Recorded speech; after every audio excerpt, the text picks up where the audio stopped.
ఈరోజు మనం ధ్యానించటానికి ఇవ్వబడినటువంటి అంశము మరియమాత మోక్షము యొక్క వాకిలి అనేటువంటి ఇతివృత్తం. Mary gate of heaven. ఈ విషయం గురించి మనం కొంతసేపు ఈరోజు ధ్యానించుకుందాం. మొదటిగా నేను ఒక చిన్న సంఘటన మీకు తెలియజేయాలనుకుంటూ ఉన్నాను. ఈ సంఘటన బహుశా మీరు గతంలో ఆలకించే ఉండవచ్చు. ఇది మనకు మరియమాత పూజిత మాసము అనేటువంటి మే నెల పుస్తకంలో కనబడుతుంది. ఒక అద్భుతం, మరియమాత ద్వారా జరిగినటువంటి ఒక గొప్ప కార్యం ఇది. ఈజిప్టు దేశపు మరియా అనేటువంటి ఒక ఆమె క్రీస్తు శకం 344-421 మధ్య జీవిస్తూ ఉండేది. ఈజిప్టు దేశపు మరియా. ఆమెకు 12 సంవత్సరాల ప్రాయంలో ఆమె ఇంటి నుంచి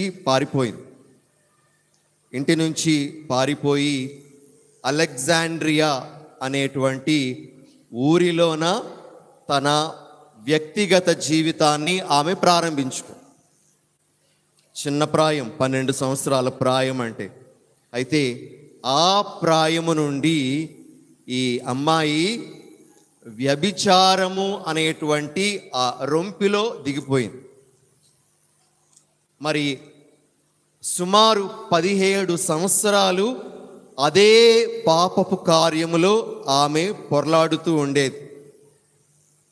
17 సంవత్సరాలు అయిన తర్వాత ఒకరోజు యెరూషలేములో ఉన్నటువంటి ఒక దేవాలయంలో తిరుస్లీవ మహోత్సవం జరుగుతూ ఉంది అనే విషయాన్ని తెలుసుకుంటుంది. ఆ పండగలో నేను కూడా పాల్గొంటాను అని చెప్పి ఆమె యెరూషలేముకు మిగతా ప్రయాణం చేసేటువంటి వారితో పాటు తాను కూడా ప్రయాణం ప్రారంభించింది. వారు ఓడలో వెళ్ళాలి ఆ ప్రాంతానికి. అయితే ప్రయాణంలో కూడా, ఆ ఓడలో ఉన్నప్పుడు కూడా తన ఆలోచనలన్నీ కూడా పాపపు ఆలోచనలే. ఎలా పాపంలోనికి ఇతరులను అట్రాక్ట్ చేయాలి, ఈడ్చాలి అనేటువంటిదే ఆమె యొక్క మనస్సు. అదే భావంతో ఆమె యెరూషలేం చేరుకుంది. అక్కడ ఒక దేవాలయంలో యేసు ప్రభువును సిలువ వేసినటువంటి ఆ సిలువ ఉందన్నమాట. ఆ సిలువను ముద్దు పెట్టుకోవడానికి చాలామంది వెళ్తూ ఉన్నారు. దేవాలయంలోనికి వెళ్ళి ఆ యేసు ప్రభువును సిలువ వేసినటువంటి సిలువ భాగం, పూర్తి సిలువ కాదు, ఒక భాగము అక్కడ ఉంటే అక్కడికి వెళ్ళి వారు ముద్దు పెట్టుకోవడానికి, ప్రార్థన చేయడానికి ప్రయత్నం చేస్తే ఈ మరియ కూడా దేవాలయంలో అడుగు పెట్టడానికి ప్రయత్నం చేసింది. ఎప్పుడైతే ఆ దేవాలయం యొక్క ద్వారం మీద తన కాలు మోపిందో ఒక అదృశ్య హస్తం ఆమెను గట్టిగా నెట్టివేసి, ఆమెకు అర్థం కాలేదు ఎవరు నన్ను వెనక్కి నెట్టేస్తున్నారు అని. 3-4 సార్లు ప్రయత్నం చేసింది దేవాలయంలోనికి ఎలాగైనా బలవంతంగా వెళ్ళాలి అని. అయితే ఆ 3-4 సార్లు కూడా ఆ అదృశ్య హస్తం ఆమెను వెనక్కి నెట్టేస్తూనే ఉంది. ఇలా నెట్టివేయబడినప్పుడు ఆమెకు తన పాత పాప జీవితం గుర్తుకొస్తుంది.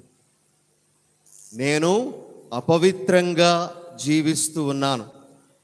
ఇక్కడకు వచ్చాను అంటే నా ఆలోచనలు ఇంకా అపవిత్రంగానే ఉన్నాయి. అపవిత్రంగా ఉన్న నన్ను ప్రభువు తన సన్నిధిలోనికి రానివ్వడం లేదు అనేటువంటి విషయం అప్పుడు ఆమెకు తెలుస్తుంది. జ్ఞానోదయం అవుతుంది. అప్పుడు ఆమె బాధతో దేవాలయం నుంచి బయటకు వచ్చి ఒక దగ్గరకు వెళ్ళి ఆమె వెక్కి ఏడవడం ప్రారంభిస్తుంది. అంతవరకు తాను చేసినటువంటి పాపములన్నీ కూడా గుర్తుకు వచ్చి ఆమె ఏడవడం ప్రారంభిస్తుందన్నమాట. అలా ఏడుస్తూ ఒక్కసారి ఆమె తన కళ్ళెత్తి చూసేసరికి అక్కడ గోడ మీద మరియమాత చిత్రపటం ఆమెకు కనిపిస్తుందన్నమాట. మరియమాత చిత్రపటం. వెంటనే అక్కడ మోకరించి, అమ్మా, నువ్వు నా కోసం ప్రార్థించు. నేను పాపాత్మురాలిని కాబట్టి దేవాలయంలో అడుగు పెట్టడానికి ప్రభువు నన్ను అనుమతించలేదు. నా కోసం ప్రార్థించు తల్లి. ఇక మీదట నా జీవితాన్ని నేను పూర్తిగా మార్చుకుంటాను. దేవునికి ఇష్టమైనటువంటి బిడ్డగా నేను నడుచుకుంటాను. ప్రభువు నన్ను ఏం చెయ్యమంటే అది నేను చేస్తాను తల్లి అని చెప్పి మరి మరియమాతకు ప్రార్థన చేస్తుంది.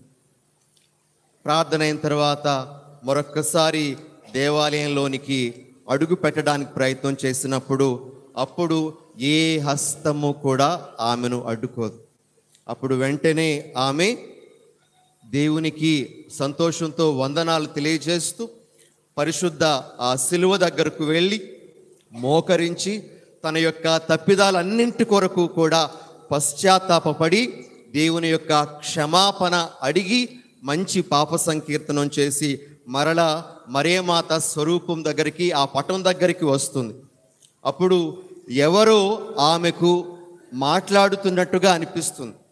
ఆ మాటల్లోన ఆమె ఏం అర్థం చేసుకుంటుంది అంటే, నువ్వు తిరిగి అలెగ్జాండ్రియాకు వెళ్ళొద్దు, నువ్వు యోర్దాను నది దాటి అక్కడ నువ్వు నీ యొక్క తప్పిదాల కొరకు ప్రాయశ్చిత్తం చేయాలి అనేటువంటి ఒక సందేశం ఆమెకు వినిపిస్తుంది. మరి ఆ సందేశం దేవుని సందేశం అని ఆమె అర్థం చేసుకొని మరి ఆనాటి నుండి అక్కడికి వెళ్ళి యెరూషలేములోనే మరి అక్కడ యోర్దాను నదిని దాటి ఆ ప్రాంతానికి వెళ్ళి కఠోరమైనటువంటి తపస్సు చేయడం ప్రారంభిస్తుందన్నమాట. అయితే ఆమె యొక్క గాథ మరి ఎలా మిగతా ప్రజలకు తెలిసింది అంటే, ఒక ఫ్రాన్సిస్కన్ గురువు తపస్సు కాలంలో తన యొక్క రిట్రీట్ చేసుకోవడానికి అదే ప్రాంతానికి వెళ్ళినప్పుడు అక్కడ ఈమె కనబడుతుంది. ఆమె ఎవరో తెలియదు.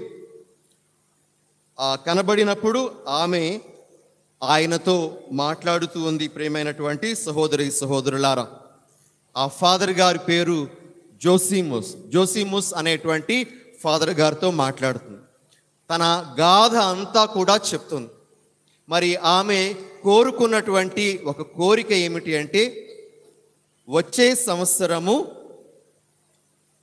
పవిత్ర వారంలో పెద్ద బేస్తవారం నాడు యేసు ప్రభు దివ్య సత్ప్రసాదం స్థాపించిన రోజున మీరు నాకు దివ్య సత్ప్రసాదాన్ని తీసుకొని రాగలరా, తీసుకొని రండి అని అడుగుతుంది. ఆ ఫాదర్ గారు ఒప్పుకుంటారు, వెళ్తారు.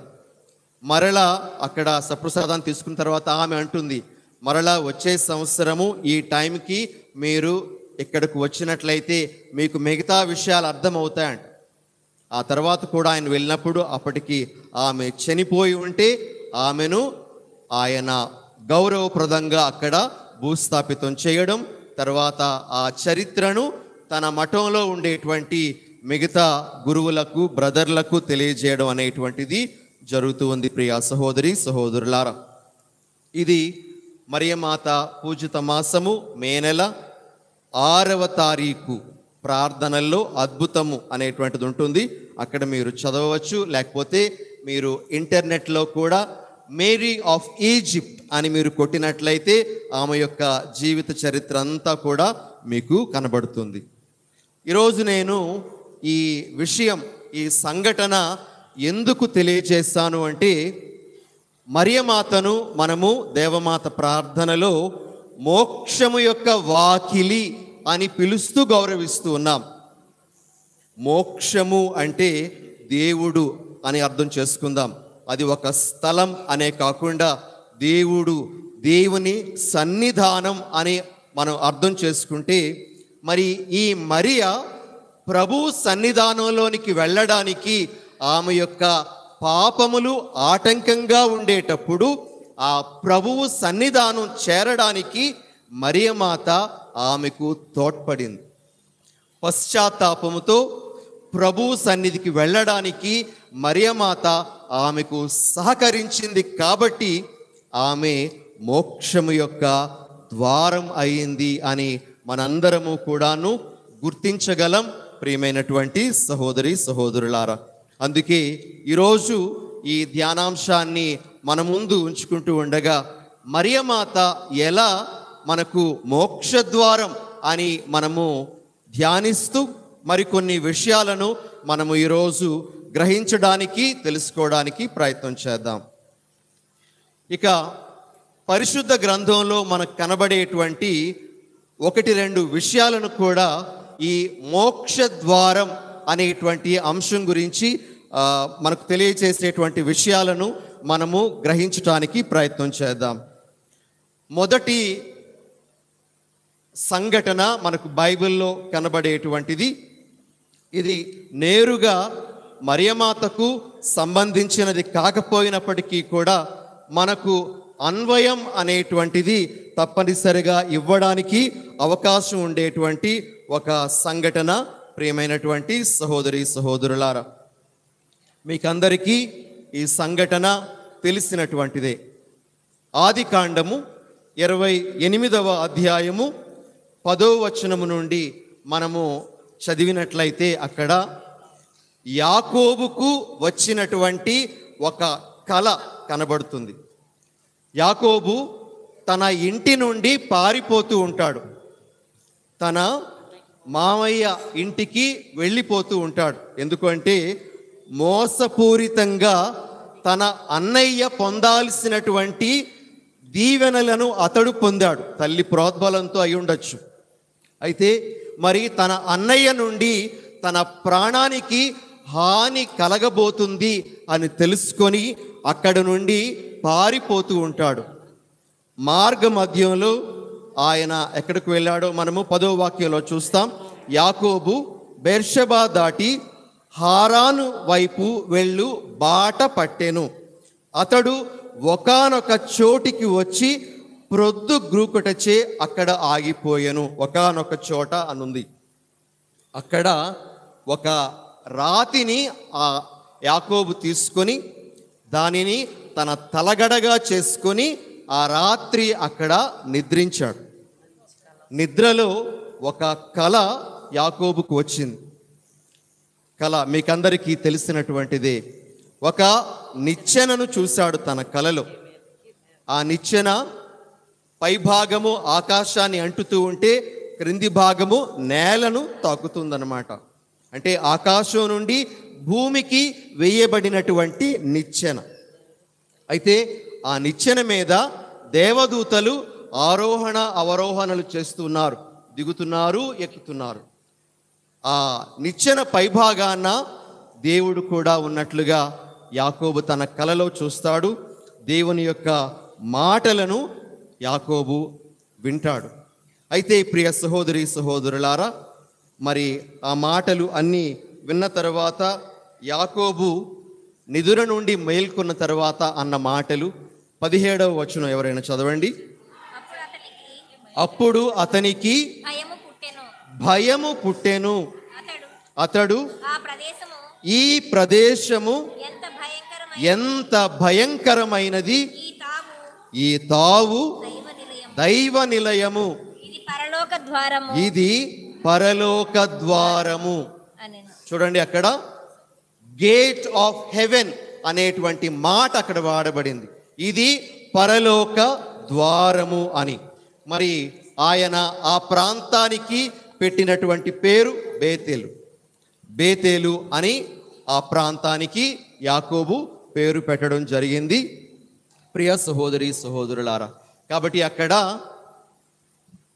దైవ నిలయం, స్వర్గద్వారం అనేటువంటి ఆ మాటలు మనకు కనబడుతూ ఉన్నాయి. ఈ సంఘటనను మరియమాతకు మనం అన్వయిస్తూ మరియమాత ఎలా స్వర్గద్వారం అయింది అని మనము ఆలోచిస్తే, ధ్యానిస్తే, ప్రియ సహోదరి సహోదరులారా, మరియమాత దేవుడు వసించడానికి పరిపూర్ణమైనటువంటి యోగ్యమైనటువంటి స్థలంగా మారింది. దేవుడు ఆమెలో పరిపూర్ణంగా వసించాడు కాబట్టి ఆమె స్వర్గద్వారం అయింది. ఆ రోజు యాకోబు తాను చూసినటువంటి కలలో ఆ ప్రాంతము స్వర్గద్వారం అయింది. అయితే ఈరోజు మనందరము దేవుడు యేసు ప్రభు మరియలో రూపుదిద్దుకున్నారు, మరియలో ఆయన వసించారు, మరియతో ఆయన 33 సంవత్సరాలు జీవించారు. మరి ఆయన ఆమెను తన నిలయంగా మార్చుకున్నారు కాబట్టి ఆమె స్వర్గ నిలయం లేదా ఆమె స్వర్గద్వారం అయింది అని మనం చెప్పుకోవచ్చు ప్రియమైనటువంటి సహోదరి సహోదరులారా. కాబట్టి ఇది ఒక బైబిల్ రెఫరెన్స్గా మనం తీసుకోవచ్చు మరియమాతను గేట్ ఆఫ్ హెవెన్ అని చెప్పటానికి. మరి ఇంకొక రిఫరెన్స్ కూడా మనం చూద్దాం. అది ఈరోజు మనం ఆలకించినటువంటి మొదటి పఠనం మనము ఆదికాండము 3వ అధ్యాయం నుండి ఆలకించాం. మనందరికీ తెలిసినటువంటి విషయమే ఇది కూడాను. మరొక్కసారి మీకు అర్థం కావడానికి ఆ విషయాన్ని మీకు తెలియజేస్తాను. ఆదాము ఏవలు దేవుని ఆజ్ఞను మీరారు. దేవుడు ఏం చెయ్యొద్దు అన్నాడో అదే వారు చేశారు. కాబట్టి వారు దేవుని యొక్క కోపానికి గురి అయ్యారు. మరి కోపానికి గురి అయినప్పుడు దేవుడు వారిద్దరికీ వేసినటువంటి శిక్ష, ఒక్కొక్కరికి వ్యక్తిగతంగా కూడా శిక్ష పడింది. అయితే ఇద్దరికీ కలిపి పడినటువంటి శిక్ష అంటే మానవ జాతి అంతటికీ కూడా పడినటువంటి శిక్ష ఏమిటి అంటే వారికి ఏదెను వనము ముయ్యబడింది. అవునా కదా? ఏదెను వనము, అంతవరకు వాళ్ళు స్వేచ్ఛగా ఆ వనంలో విహరించగలిగారు. అక్కడ పెరిగేటువంటి చెట్ల పళ్ళను వారు భుజించటానికి వారికి అవకాశం ఉండింది. అయితే వారు ఆ వనం నుండి వెళ్ళగొట్టబడ్డారు. ప్రభువు వారిని ఆ వనము నుండి బయటకు తరిమి వేశారు అని మనం వాక్యంలో చదువుతాం. ప్రియ సహోదరి సహోదరులారా, 24వ వాక్యం చదవండి. ఈ విధముగా దేవుడు తోట నుండి మానవుని తరిమి వేసెను. ఆయన ఏదెను తోటకు తూర్పు దిక్కున కెరూబు దూతలను గుండ్రముగా తిరుగుచు నిప్పులు చిమ్ము కత్తిని నిలిపెను. చాలమ్మా. చూడండి ప్రియ సహోదరి సహోదరులారా, వారికి ఆ ఏదెను వన ద్వారము ముయ్యబడింది.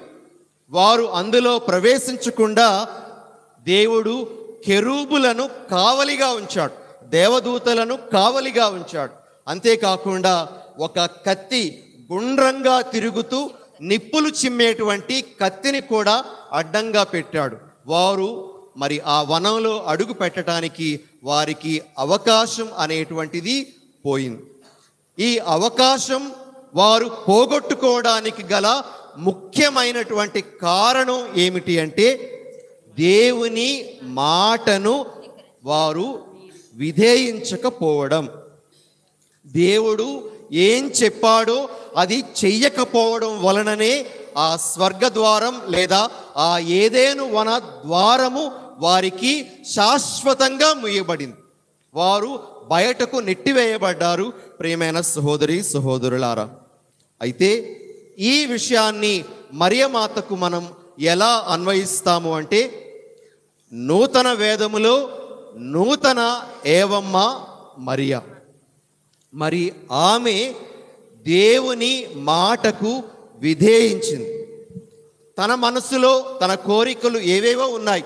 అయితే దేవుడు ఇది నా చిత్తం, ఇది నువ్వు నా కోసం చేయాలనుకుంటున్నది అని చెప్పినప్పుడు వెంటనే ఆమె చెప్పినటువంటి మాట, నేను ప్రభుదాసురాలను, నీ మాట చొప్పున జరుగునుగాక.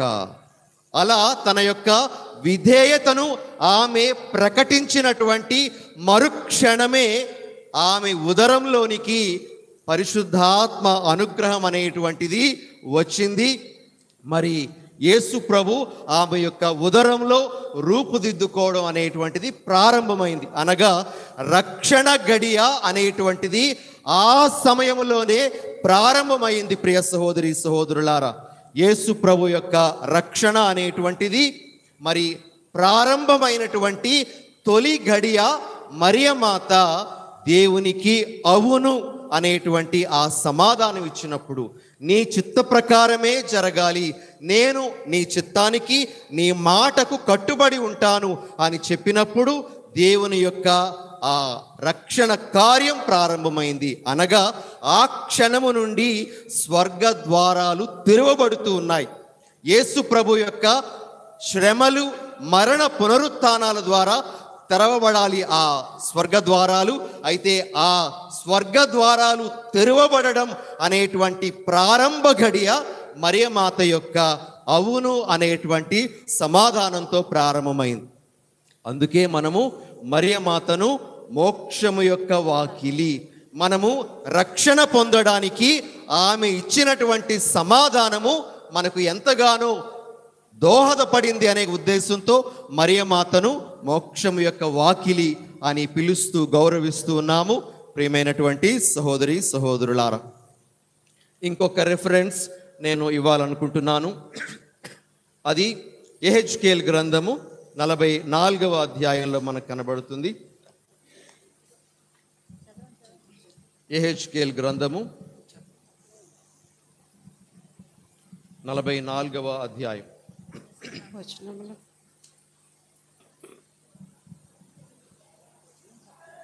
ఒక్క నిమిషం నేను చెప్పే వాక్యం చదవండి. 2వ వాక్యం చదవండి.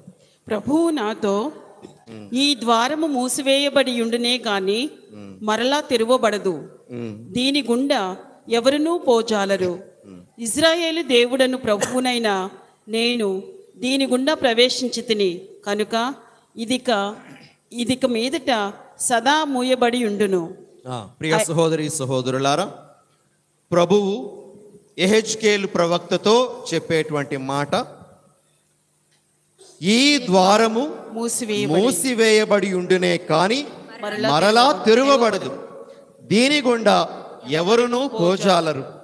ఇజ్రాయేలు దేవుడును ప్రభువునైన నేను దీని గుండా ప్రవేశించి తినే కనుక ఇక మీదట సదా మూయబడి ఉండును. ఈ మాటల్ని, ఈ వాక్యాన్ని సాధారణంగా మరియమాత యొక్క కన్యత్వానికి సంబంధించి వాడుతూ ఉంటారు. మరియమాత నిత్య కన్యక అని చెప్పటానికి ఈ మాటల్ని, ఈ వాక్యాన్ని వాడుతూ ఉంటారు. చాలామంది చాలా రకాలుగా విమర్శిస్తూ ఉంటారు. యేసు ప్రభు తర్వాత మరియమాతకు ఇంకా పిల్లలు పుట్టారు అని, యేసు ప్రభు యొక్క సహోదరులు ఆయన దగ్గరకు వచ్చారని చెప్పి మరి చాలా విషయాలు చెప్తూ ఉంటారు. అయితే దానికి సమాధానంగా ఈ వాక్యాన్ని సాధారణంగా ఇస్తూ ఉంటారు ప్రియ సహోదరి సహోదరులారా. అయితే ఇక్కడ ఈ వాక్యం ద్వారా మనం అర్థం చేసుకోవలసినటువంటి ఒక ముఖ్యమైనటువంటి అంశం ఏమిటి అంటే, యేసు ప్రభువు మరియను తన సాధనంగా చేసుకొని, తన ద్వారంగా చేసుకొని ఆయన ఈ లోకంలో అవతరించారు. మరియమాత యేసు ప్రభు ఈ లోకంలో అడుగు పెట్టడానికి మరి ఆమె సహకరించింది, ఆమె ఆ విధంగా దేవునితో చేతులు కలిపింది అనేటువంటి విషయం మనకు అర్థమవుతుంది. అనగా దేవుడు మన దగ్గరకు రావడానికి మరియమాత తన యొక్క సహకారాన్ని అందించింది కాబట్టి మరియమాత మోక్షద్వారం. ప్రియ సహోదరి సహోదరులారా, ద్వారము అని అన్నప్పుడు అది మనకు రెండు రకాలుగా కూడా ఉపయోగపడుతుంది. మొదటిది లోపల ఉన్నటువంటి వారు బయటకు రావడానికి, బయట ఉన్నటువంటి వారు లోపలికి వెళ్ళడానికి, రెండు రకాలుగా కూడా మరి దేవుడు రావడానికి మరియమాత దోహదపడింది, ఒక ద్వారంగా ఉపయోగపడింది.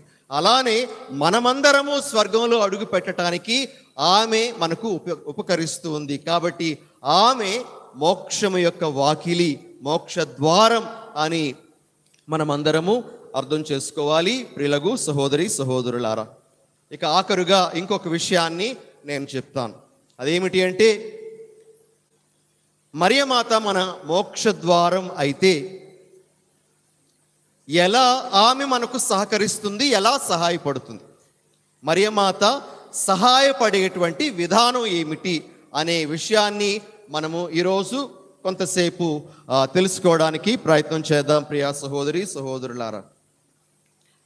మొట్టమొదటిది, మరియ తల్లి ఎందుకు స్వర్గద్వారం అంటే, అది మనము ఇందాకలా సువిశేషంలో ఆలకించినట్లుగా సర్వశక్తిమంతుడు ఆమె ఎడల గొప్ప కార్యములు చేసెను, దాన్ని బట్టి ఆమె మోక్షద్వారం. ఇది మరియమాత యొక్క గొప్పదనం కాదు, ఆమె తనకు తానుగా ఆపాదించుకున్నటువంటి గొప్పదనం కాదు. ఈ గొప్పదనం అంతా కూడా సర్వశక్తిమంతుడు ఆమె ఎడల గొప్ప కార్యములు చేయడం ద్వారానే సాధ్యమైంది ప్రియ సహోదరి సహోదరులారా. మరి ఆయన మరియమాతలో చేసినటువంటి గొప్ప కార్యాలు ఏంటి, మరియమాతకు ఎలాంటి భాగ్యమైనటువంటి స్థితిని ప్రభు అనుగ్రహించారు అని మనము ధ్యానిస్తే మనకు చాలా విషయాలు ఇక్కడ అర్థం అవుతాయి ప్రియ సహోదరి సహోదరులారా. మొట్టమొదటి విషయం ఏమిటి అంటే, మరియమాత త్రిత్వైక దేవుని సహవాసాన్ని పొందినటువంటి ప్రథమ మానవురాలు. త్రిత్వైక దేవుని సహవాసాన్ని పొందినటువంటి మొట్టమొదటి మానవురాలు అని మనం చెప్పుకోవచ్చు. దీనికి రెఫరెన్స్గా లూకా సువార్త 1వ అధ్యాయము 35వ వచనం చూడండి.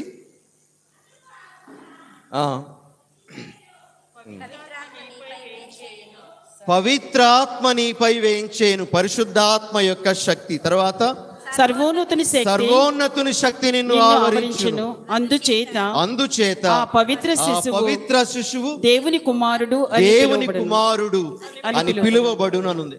అక్కడ ఆ వాక్యంలోన త్రియేక దేవుని నామము వాడబడింది. తండ్రి, కుమార, పరిశుద్ధాత్మలు అక్కడ ప్రస్తావించబడ్డారు. మరియమాత పరిశుద్ధాత్మకు, తండ్రికి, యేసు ప్రభువుకు నిలయంగా మారింది. త్రిత్వైక దేవునికి ఆమె నిలయంగా మారింది.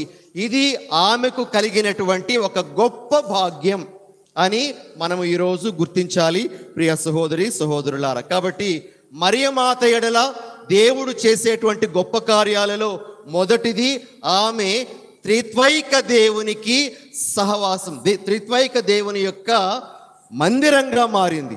ఆయన వసించేటువంటి ఆలయంగా ఆమె మారింది. ఇది ఒక గొప్ప భాగ్యం ఆమెకు దేవుడిచ్చినటువంటిది. ఇక రెండవది ఏమిటి అంటే,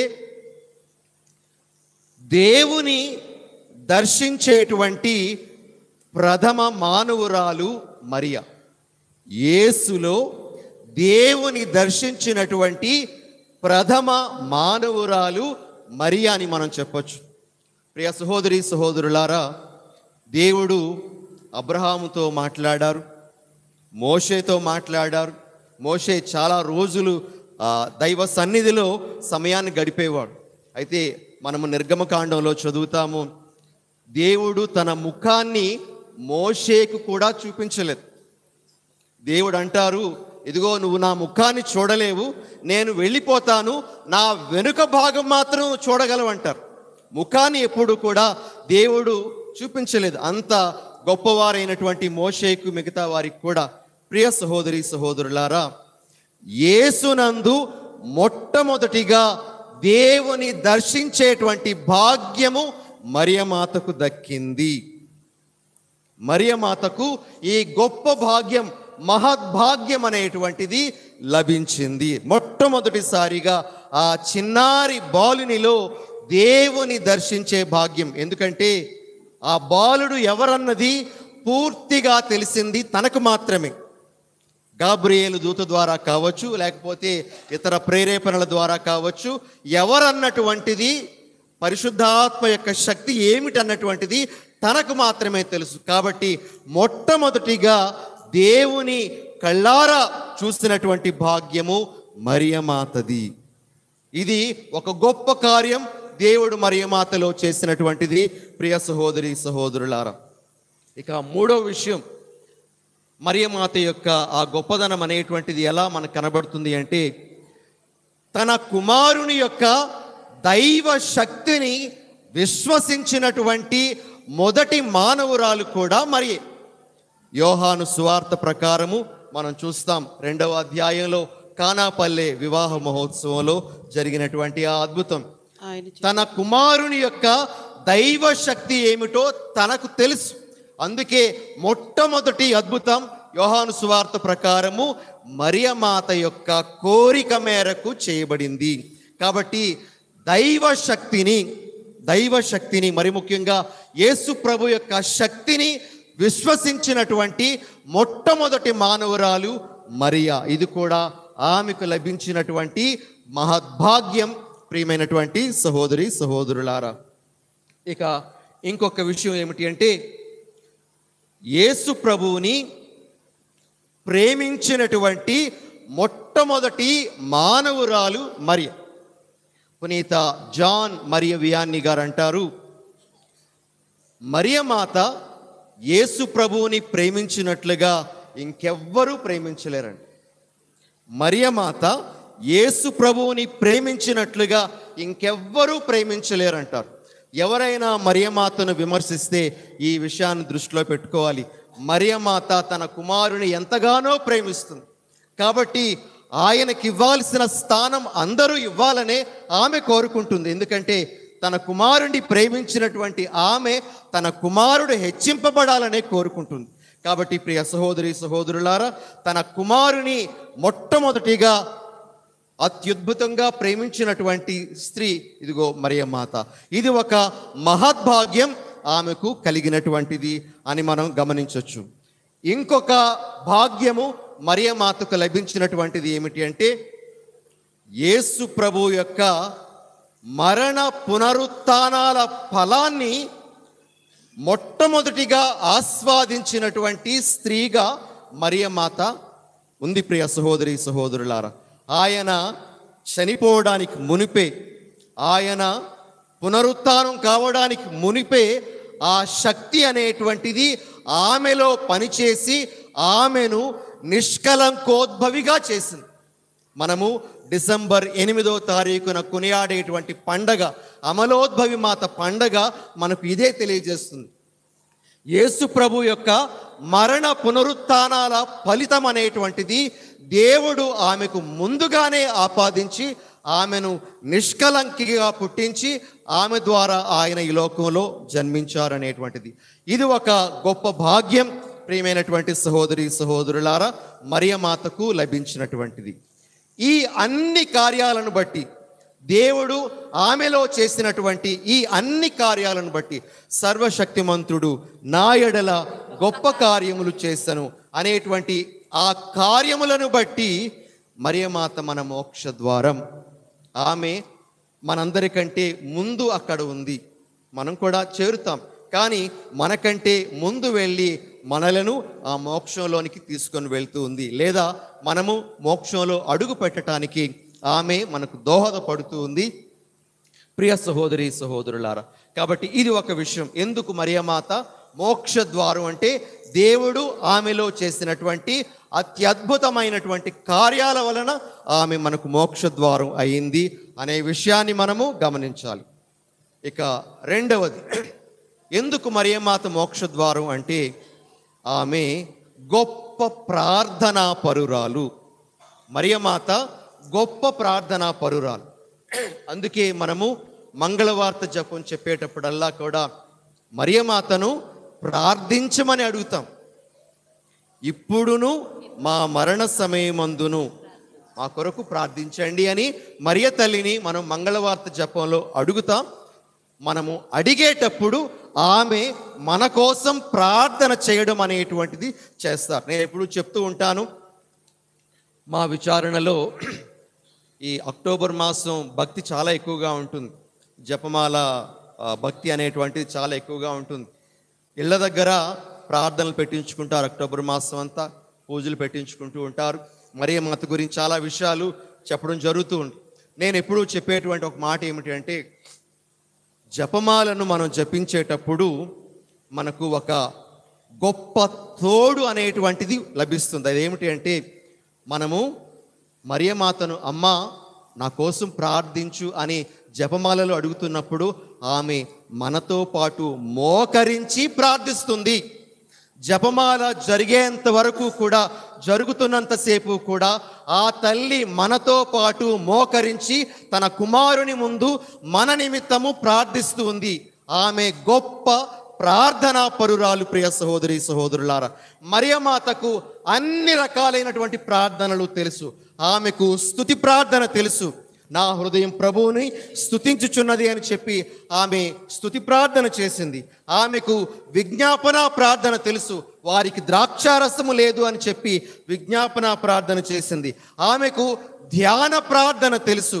ఆమె తన మనస్సున అవన్నీ మననము చేసుకొని పదిలపరుచుకొని ఉండెను అని మనం చూస్తాం. అదేవిధంగా మరియమాతకు సమర్పణ ప్రార్థన తెలుసు. ఇదిగో నేను ప్రభు దాసురాలను పూర్తిగా సమర్పించుకుంది. ఆమెకు సమర్పణ ప్రార్థన తెలుసు. ఆమెకు కన్నీటి ప్రార్థన తెలుసు. తన కుమారుడు సిలువను మోసుకొని వెళ్తూ ఉంటే మరి కన్నీటితో ప్రభువుని అనుసరించింది. సిలువ వేయబడినప్పుడు ఆమె అక్కడే మౌనంగా కన్నీరు కారుస్తూ ఆ ప్రభు యొక్క రక్షణ కార్యాన్ని చూసింది. కన్నీటి ప్రార్థన తెలుసు. ఆమెకు సంఘ ప్రార్థన తెలుసు. ప్రభు యొక్క మరణ పునరుత్థానాల తరువాత, మోక్షారోహణం తరువాత అపోస్తులతోనూ మిగతా శిష్యులతోనూ ఇతర స్త్రీలతోనూ కలిసి ఆమె ప్రార్థించింది, సంఘ ప్రార్థన చేసింది. అన్ని రకాలైన ప్రార్థనలు తెలిసిన ఆమె మన కోసం ప్రార్థిస్తారు కాబట్టే ఆమె మోక్ష ద్వారం. ప్రార్థనల ద్వారానే మనము మోక్షంలోనికి అడుగు పెట్టగలం. ప్రియ సహోదరి సహోదరులారా, ఈ సందర్భంలో ఒక చిన్న కథ నేను చెప్పి ముగిస్తాను. అదేమిటి అంటే, ఒకసారి ఒక మునీశ్వరుడు అడవిలో వెళ్తున్నాడట. వెళ్తూ ఉంటే అతనికి ఒక విలువైనటువంటి రాయి, వజ్రం దొరుకుతుందన్నమాట. చాలా విలువైనటువంటిది. అది చూడగానే అతడు తీసుకొని తన సంచిలో వేసుకున్నాడు. నడుస్తూ ఉంటే ఎవరో ఒక బాటసారి అతన్ని కలుసుకుంటాడనమాట. కలుసుకొని, మునీశ్వరుడా, మా కుటుంబం చాలా బాధల్లో ఉంది, కష్టాల్లో ఉంది, మాకు తినడానికి ఏమీ లేదు, కాబట్టి మీరు ఏదైనా నాకు సహాయం చేస్తారా అని అన్నప్పుడు మునీశ్వరుడు ఏం చేస్తాడు, తన సంచిలో వేసినటువంటి ఆ ప్రశస్తమైనటువంటి ఆ రాయి, ఆ వజ్రం, దాన్ని తీసి వెంటనే అతనికి ఇచ్చేస్తాడు. నాయనా తీసుకొని వెళ్ళు, నాకేం వద్దులే అని చెప్పి పంపించేస్తాడు. చాలా సంతోషంతో ఆ వ్యక్తి వెళ్ళిపోతాడనమాట. నాకు ఎంత పెద్ద కానుక ఇచ్చాడు, నేనేదో ఈ రోజుకి కావలసిన తిండి ఏదో ఇస్తాడనుకున్నాను, కానీ నా తరతరాల వరకు సరిపడేంతగా ఇచ్చేశాడే అని చెప్పి చాలా సంతోషంతో మరి ఆ వ్యక్తి వెళ్ళిపోతాడనమాట. మరలా మరుసటి రోజు ఆ వ్యక్తి ఈ మునీశ్వరుని వెతుక్కుంటూ వస్తాడు. ఆ దారిలో ఎక్కడైనా కనబడతాడా అని. వచ్చినప్పుడు ఆ రాయి తీసుకొని వస్తాడు. ఆ స్టోన్, ప్రెషియస్ స్టోన్ తీసుకొస్తాడనమాట. వెతుకుతూ ఉంటే మరలా మునీశ్వరుడు ఒక చోట ఉండడం కనబడుతుందన్నమాట. అతడు ఏం చేస్తాడంటే ఆ రాయిని తీసుకుని వెళ్ళి మునీశ్వరుడికి ఇచ్చేస్తాడు. ఎందుకు ఇచ్చేస్తాడో తెలుసా? ఆ రాత్రి అతడికి ఒక జ్ఞానోదయం కలుగుతుంది. ఏంటి? ఈ మునీశ్వరుడు నేను అడిగిన వెంటనే ఇంత విలువైనటువంటి వజ్రాన్ని తన కోసం గురించి కానీ, లేకపోతే తన కుటుంబ సభ్యుల గురించి కానీ, ఇంకెవరికైనా గురించి కానీ అది ఉంచకుండా వెంటనే మారు మాట్లాడకుండా ఇచ్చేశాడే. మరి నేనేమిటి ఇలాంటి దానికోసం అడిగాను, నేను కూడా ఇంకొక దానికోసం అడుగుతాను అని చెప్పి మునీశ్వరుడి దగ్గరకు వచ్చి, ఈ రాయి నాకు వద్దు కానీ ఈ రాయిని ఇవ్వాలి అనేటువంటి నీ మనసు ఉండింది కదా, అలాంటి మనసు నాకు ఇవ్వని అడిగాడు. ఈ రాయిని ఇచ్చే మనసు నీకుండింది కదా, నాకు అలాంటి మనసు ఇవ్వు చాలు, నాకు ఇంకేమీ వద్దని చెప్పి మరి ఆ వ్యక్తి కోరాడట. ప్రియమైన సహోదరి సహోదరులారా, ఈరోజు మరియమాతను మనం చాలా విషయాల కోసం అడగచ్చు, కోరచ్చు. ఇది కావాలి, అది కావాలి, ఉద్యోగం కావాలి, పెళ్ళి కావాలి, లేకపోతే చాలా చాలా విషయాలు అడగచ్చు. అందులో తప్పేమీ లేదు. అయితే మనము తాత్కాలికమైన వాటి గురించే కాకుండా ఇంకా శాశ్వతమైనటువంటి వాటి గురించి కూడా మరియమాతను వేడుకోవాలి. ఎందుకంటే ఆమె మోక్ష ద్వారం, మోక్షానికి దగ్గరలో ఉంది. ఆమె మనకి ఇవ్వగలిగేటువంటి ఒక గొప్పదైనటువంటి కానుక ఏమిటి అంటే తనతో పాటు మనలను మోక్షంలోనికి చేర్చడం, తనతో పాటు మనలను తన కుమారుని సన్నిధికి చేర్చడం. ఇది ఆమె మనకు ఇవ్వగలిగేటువంటి అత్యున్నతమైనటువంటి దీవెన, కానుక. ప్రియ సహోదరి సహోదరులారా, ఇతర దీవెనలు అడగచ్చు, మనం కోరుకోవచ్చు, మరియ తల్లి అవి మనకు ఇవ్వవచ్చు కూడా. అయితే వాటన్నింటికంటే కూడా శ్రేష్టమైనది ప్రభు సన్నిధిలోనికి మనం వెళ్ళడం, మనము ముఖాముఖి ఆ ప్రభువుని దర్శించుకోవడం. అంతకంటే గొప్ప భాగ్యం మనకి ఇంకొకటి ఉండదేమో. కాబట్టి అలాంటి వరం మనకు కావాలి అని మనం వేడుకోవాలి. అందుకే మా మరణ సమయమందు మా కోసం ప్రార్థించు అని మనం మంగళవార్త జపంలో చెప్తాం. కాబట్టి ప్రియ సహోదరి సహోదరులారా, ఈరోజు ఈ విషయాలన్నీ కూడా మన మనసులో పెట్టుకుందాం. మరియమాత మోక్షము యొక్క వాకిలి, మరియమాత మోక్ష ద్వారం. అంటే మోక్షం కాదు, ద్వారమే. కాబట్టి ఆమె మోక్షం కాదు, ఆమె మనం మోక్షంలో చేరడానికి సహాయపడుతుంది, దోహదపడుతుంది అనే విషయం. కాబట్టి ఆ విధంగా మరియమాతను గౌరవిస్తూ ఆ తల్లి యొక్క ప్రార్థనా సహాయంతో మనము ఆ నిత్య జీవితంలో అడుగు పెట్టడానికి మనము ప్రయాసపడదాం, ప్రార్థన చేసుకుందాం. దేవుడు మనకు ఈ దివ్య దీవెనను దయచేయాలని మనం ప్రార్థన చేసుకుందాం. ఆమేన్.